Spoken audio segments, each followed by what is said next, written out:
Girlfriend ko noon si Leyna. Pero nung sinabi niyang buntis siya at ako ang ama, natakot ako.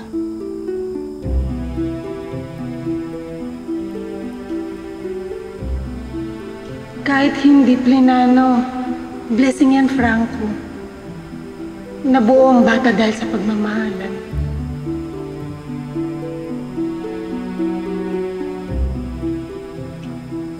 Paano yung mga pangarap ko, Leyna? Pwede tayo magtulungan, Franco. Di ba nakaplano na yung mga herbal na pag-aaralan at ibibenta natin? Leyna, mataas ang ambisyon ko sa buhay. Alam mo yan.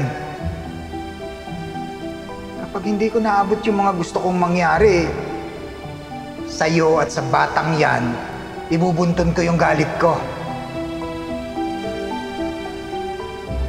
Ibig sabihin ba tinatalikuran mo kami? Sorry. Sorry, Leyna.